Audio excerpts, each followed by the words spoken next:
The anthropology labs at Waterloo are really great at giving me hands-on experience with the samples that we're talking about in lectures. The anthropology department at Waterloo is a very small community, so I get to know my professors really well and I get to know my peers really well and talk to them at different events thrown by the Student Society. I was a real big fan of the skeletal bingo. It was just a really creative concept and I had a blast. The courses at Waterloo are really great at helping me get ready for the job market.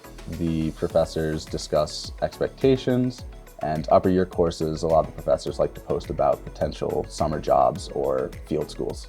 As part of my program, I get to go to a field school. I'm really excited to travel to Jordan and see a new side of anthropology there.